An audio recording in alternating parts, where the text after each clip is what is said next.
guys, it's Bonnie from Dwelling Logs. This is my son who's gonna join us today as we talk about Christmas stuff. I really wanted to make sure that we did a Christmas video talking about our Christmas traditions, things that we've used, resources that we've used for homeschooling or Christmas schooling, as well as just some family traditions that we love. And I thought now would be a great time to post it because some of these traditions go through all December. So if it's something that you love and want to do too, you might want to know ahead of time before December comes around. So the first thing I want to talk about is the Jessie tree. And do you remember the Jessie tree? Yes. We use this book for our Jessie tree. Okay, so what Jessie tree is, I have a pretty good video that I did when we started doing this as a routine in our family that I will post below if you want some more in depth or want to hear me chat about it more. But basically what we use the Jessie tree for is all through December, leading up to Christmas, we read Old Testament Bible stories that point to Christ all the way up until Christ's birth. And it's kind of the idea is sort of to go through the lineage of Christ up until the birth of Christ. So we like this book the best. We've tried a few. This is Unwrapping the Greatest Gift by Anne Voskamp. I will try to leave links for all the stuff I show below. It's going to be a lot of links, but I will try to do that. And it's just a really lovely way to do Bible time leading up to Christmas, morning or evening. And then after we read our story, we actually hand-made ornaments to hang on our Jessie tree. With salt dough? Yes, with salt dough. And I made them to match the pictures. Like I used the pictures in this book to inspire the ornaments. So if I can get I didn't even do this ahead of time. This is our Christmas box with a bunch of Christmas stuff in it. So these are our ornaments. So we just made them out of salt dough. In my other video, I show all the ornaments. Anyway, so as we go through the years, the cool thing is as we do this year after year, the kids get to know some of these older Bible stories, these Old Testament Bible stories, and how they lead up to Christ. They know them really well. And even when they see like different symbols, they know, oh yeah, that's the story of Joseph, or oh man, that's the story of David or Noah. So I really love this tradition. It's one of my favorite traditions. There's a lot of different ways you can do the Jessie tree. There's printables. It does have more Catholic roots. So I think maybe some Catholics might do it in a certain way where I feel like Protestants wouldn't do it that different than Catholics. But anyways, it's just a really, really fun tradition. This tree, I did not buy it. This is a DIY thing. So I had a friend make this tree for me, like scroll saw it. I stained it. And then I bought these little hooks. Maybe I can show closer. I went on eBay, I think at the time. It was years ago. And I got a package of handles. They're actually handles for jewelry boxes. So if you guys can see, I don't know if it'll focus right, but if you can see, they're just like little jewelry box handles. And so I put them in here. So we'll hang this on the wall, and then every day in December after we read our Bible story, we hang the coordinating ornament on the hook. And it's a lovely, lovely tradition that we really like. Now, can I tell a tradition? Yeah. What? Okay. So here's two more family traditions that we have. So for the past 2 years, our mom here has been buying Lego sets, and then we would build them during the week of December. The month of December. Can I expand on that? Sure. Okay, so that is another thing that I wanted to talk about with Advent. So a couple years ago, what I did is I bought a big Christmas Lego set. I bought the Elf Clubhouse. And every year Lego comes out with a special Christmas set. So the older ones get probably more expensive if you go back and look for them. I will try to drop links, but the older ones will be more expensive because now they're collectible. But anyway, I bought the Elf Clubhouse, and then I took the package and I broke it up into 24 different bags because we usually do our last one Christmas Eve. And I also took the instruction book and I ripped it up according to the 24 bags. And I made sure that the front cover that shows the completed product wasn't there. So as the kids open their Lego pieces and they build them throughout the month, they don't know what set it is until we're pretty much almost done, which I always think is exciting. So we did the Elf Clubhouse. Last year we did, I think it's called Santa's Visit. It was like the blue house. And then this year, I won't say what's coming because I don't want to tell him, but I will put a screen picture of the one that I got for this year. but they're not going to know so which you one. are getting a Lego set for this year? Yes, but you don't know which one. My cousin. No guessing. My uncle actually has the Home Alone Lego Oh, set. it's not the Home Alone one. I wish that one is. Anyway, it's been a super fun tradition. And then last year as well, on around the 1st of December, like the first weekend of December, our family rebuilt the elf clubhouse. So I'd like to keep that tradition where every Christmas or every December at the beginning of the month, we have a family Lego night where we rebuild the previous year's Legos and that may take days eventually. But I thought, how cool would it be if he was like 21 coming home from college or work or something, and it's like family Lego night, better go to mom's house and get all those boxes out. That's my dream. That's my long-term great dream. Okay, Another family tradition that we have is this also happens on only the month of December. This is our dad's thing that he does. He takes, you know what elf on the shelf is, right? He takes these stuffed Christmas elves that he has. yeah, we don't have the real elf on the puts shelf, them- but we have some stuffies. Yeah. Go ahead, sorry. And at least once every time, he puts them on. He takes them to like airplanes and ties a rope around them and attaches it to the ceiling fan and turns the fan on, and then they're like. That's a pretty flying. awesome one. Yeah. Yeah. We've never really been into the whole elf on the shelf thing, but we really think that it's hilarious when we see the different ways that people are like positioning the elves and like the stories that they're telling. So Daddy does that through December. Mm-hmm. Yeah. We don't do the whole thing like, oh, like don't touch it or you won't have an elf for Christmas, or I don't even know like the elf on the shelf stuff.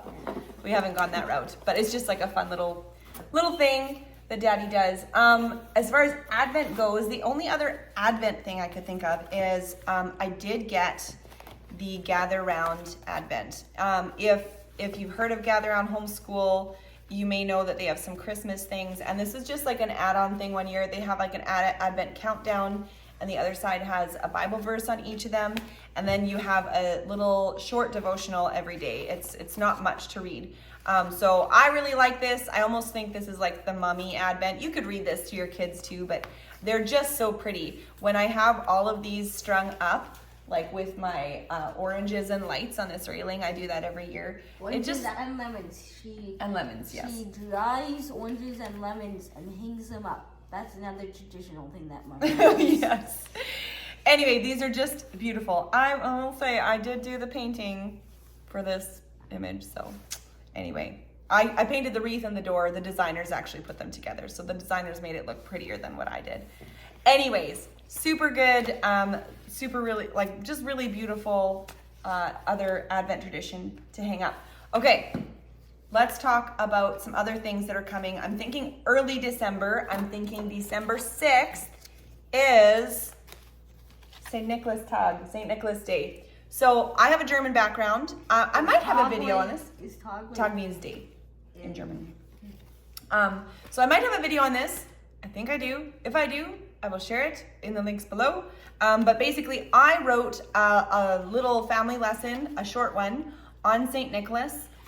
He is one of my favorite missionaries ever. I did a lot of digging, a lot of research for this. We read this every year, and the kids make a little book to color, and we do that usually on the 6th, and you guys wake up and have some treats in your boots and stuff like that.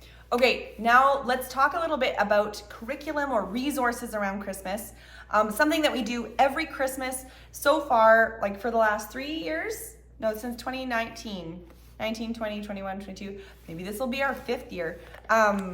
We have done the Gather Round Christmas, either this one, which is their original Christmas that they do, because they have 2 on their website, or this one, where's the cover? Christmas Around the World. Both of these are really great. This one focuses a lot on gratefulness, thankfulness. It's less complex. I would say like the individual lessons are shorter to get through for this one. lots of heartfelt. You go through every lesson, you go through like different people that have to do with the Christmas story. Like there could be a lesson on Mary, a lesson on Joseph, a lesson on the angels, a lesson on the wise men. So this is really, really great. I love it. We've repeated this one the most. And then we did also do the Christmas Around the World. We also got the recipe book, which was really fun and yummy. It is a lot to commit to doing the recipes every single day, but this was a really great one. And the lessons, I would say, felt more school-ish. So if you're looking for like a fun Christmas school curriculum, I would recommend the Christmas Around the World.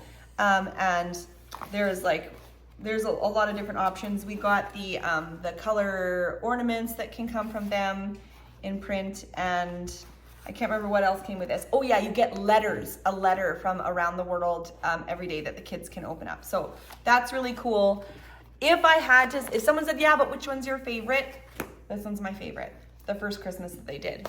But talking with other people, it's very divided. Some people, this is their favorite. So anyway, highly recommend the Gather Round Christmas ones. Some other things I thought I saw here. Oh yeah, we really enjoyed this. 2 years ago, we did the Curious Trails Reindeer Unit Study by Books and Willows. Jacqueline's just really great, and she makes really cool stuff. I love what she makes. And so we did that. I guess that's all that's in here. The other units I was thinking about that we've done that we've really enjoyed, there was a Nutcracker study done by, do you remember the Nutcracker one that we did? We learned about the history of the Nutcracker. We watched the movies like the ballet with Macaulay Culkin. And which was, well, and then we also watched a different one. Yeah, we tried to find as many versions of the Nutcracker as we could and watch them. And anyway, sorry, it was by her name is Secret, from Liberty Lines Academy. So I will link that below too. That was really fun. They do Nutcracker every year in their house. It's like their Christmas thing. It's their favorite thing. They collect them and whatnot. And she was just a wealth of knowledge. And so it was so cool that she created the Nutcracker study for families to do. So we really enjoyed that. What else? We did one year, we had a printable that was like different trees, like anatomy of a Christmas tree. I don't remember who did that one though. And it was just like a smaller printable. I'm trying to think of other things that we've done that are more Christmas schooling. This year, either this month or next month, I talked about this in my last video, we're going to do a game schooling week. So if we get a cold snap in November, I think we'll do it this month. But if our cold weather doesn't come too hard on us in November, then I think we're gonna leave game schooling till December. Some years we've done it where we put all the books away for all of December. Some years we've done it where we do a mix. We'll just keep like math out, math and Christmas schooling, like all this stuff. Other years we've schooled right through. So I'm not sure exactly what we're gonna do this year, but I do wanna fit a game schooling week in there. And you know what else? I should say, going back to Advent, I will put the picture here. I have ordered a book by Marty Machowski, if I'm saying that right. I have heard such good things about his ology book, and there's a wonderful one, and there's another treasure one that's coming out. I see a lot of people just really loving it. The reviews are wonderful. And he has an Advent family devotional, and it is coming in the mail. I really wanted it here for this video, and I forgot. I was gonna wait to record this video until that came, but that's okay. I'll still post the screenshot. I won't have a review on it until we finish it anyway, so maybe next year when I talk about Christmas stuff, I'll have more of an opinion on it, but I think that will be really fun. Can you think of any other Christmas traditions or things that we do or learn about at Christmas? I don't know. We have some favorite movies. I love watching White Christmas. We love The Grinch. And most favorite, of course, is Home Alone. Yes, the kids love Home Alone. Home Alone 1 and 2. That's a laugh out loud one for sure. Okay, well, I guess we don't have to keep chatting if that's about it to wrap up this video. But I really wanted to make sure that I put it out there and let you guys know what we do, and I will try to link all of the resources that I talked about down below, so if there's something that interested you, you can click on it and easily find it. Any Amazon links are affiliate links, so it'll clicks and purchases will benefit me. The other stuff like Gather Round and Books and Willows, I'm not affiliated, I just like their stuff. So I will link those below, and yeah, you can check them out. And I don't know, I think these guys should have a Merry Christmas season. Okay, we'll talk to you next time. Bye. Bye.